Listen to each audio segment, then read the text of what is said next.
glue in it, so it's not releasing some toxins into the air when you burn Under it. pressure, yeah? Under pressure, yeah, the cells just break down. This is a really good fuel because it's very dry. It's got a good, it's small, so it's got a good surface to volume ratio.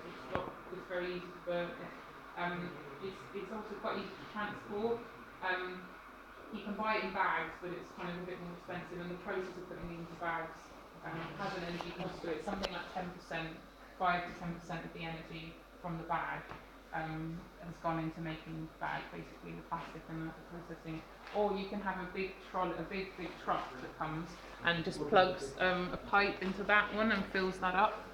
That's what we want to do, but it's really hard to get access here. So we're going to put this outside, out the back, and then we're going to have a van like drive up the back road and then walk to the trees with a pipe. But yeah, so I'm going to put this in. So can I have a volunteer? Could you hold this? So if you put this in here, do you think it's going to float or sink? Float. Who votes? Who says float? Who says? How many people say float? Float. Who says sink? Sink. Who says sink? Okay, let's see. One person. Let's see. What's going to happen? Oh. Jesus Christ! It's so dense. No. So it's just to show how compacted it is. It's very dense. The cell walls are broken down and molded together. That's how dense it is. And it's just a good fuel. It's there's a lot of energy in this. So this is the one that we use. This pellet boiler. And this is the same but demonstration version. So we have an auger in here that takes pellets from this hopper. So the pellets are fed from this system here onto this plate, and it's just a few at a time. It's just like a handful at a time, just a few, and they burn just slowly, just constantly feeding heat into that system. Then this passes heat to this. So water is normally in this part, and so the heat is passed from here into the water jacket. This is very well insulated, so the heat can't leave. Yeah. And then the heat is taken off this and fed into the tank again. So it's like several different water systems. Water's a really good way to store and transport energy because it has such a high specific heat capacity. And these things. So when these are burnt, the gases, so the smoke and the gases that release, it's passed around here. So there's heat being passed from the exhaust into the hot water, and then these things are here just to stop it getting clogged up. So every now and again they just jump. They're just programmed to just jump, and then they shake off all the stuff. And then every month or 2 months or something, you just come and you open this, and then you take out a tray with the ash, and then you just put it on your garden or in your compost heap or something. So it's quite very low maintenance. This one but it's still quite expensive in the UK to do this. We have lots of financial subsidies to try and support people investing in these kinds of technologies. So we have something called the Renewable Heat Incentive, and that the government basically pay you to generate heat from a renewable source.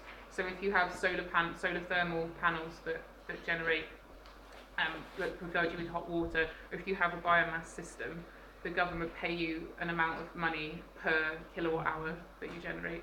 And then so after 7 years, it's supposed to be about 7 years, maybe it's less than actually, you can pay off the cost of the system. So the system can be kind of free, but you have to wait because you receive this money every year depending on how much you generate. So we don't have like a grant for you to buy it in the first place, but it takes some years. And we have one system for domestic users, so for homeowners, and then another one for companies. So companies can buy quite large scale renewable heat systems and then pay it off quite quickly. Do you have something like that? Do you know if you have some subsidies? Or?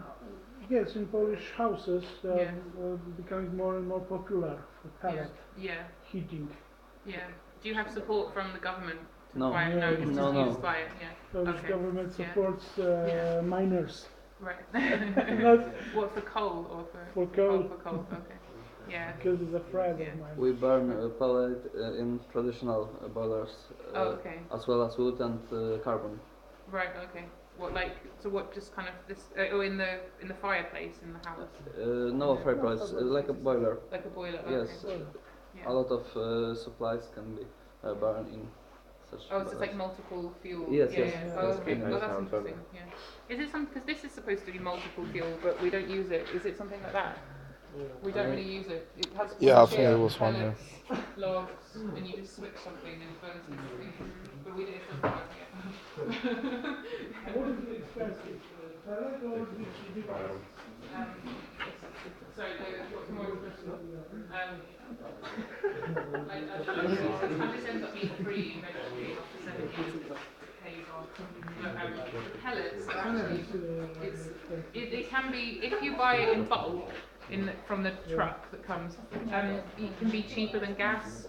So in the UK gas is about 4 pence per kilowatt hour, and this can be something like 3.5 pence if you buy it in bulk. If you, yeah. But so and with the subsidies as well, yeah. But it's a matter of do we have enough biomass for everybody? We don't have enough biomass for everybody to do this in the UK. Like it just doesn't. We have 12% forest cover. Food, yeah. Yeah. Wood. It's possible if we use all the waste wood. We use all the waste wood that normally would be thrown away, and then we manage. Pellets might be done not only from wood, from other wastes, yeah. I don't know. Do you use it? Do you make pellets from other products? I've heard that some other. I don't remember now, but.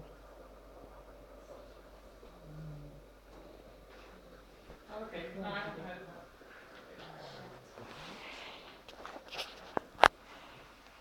Okay. Yeah.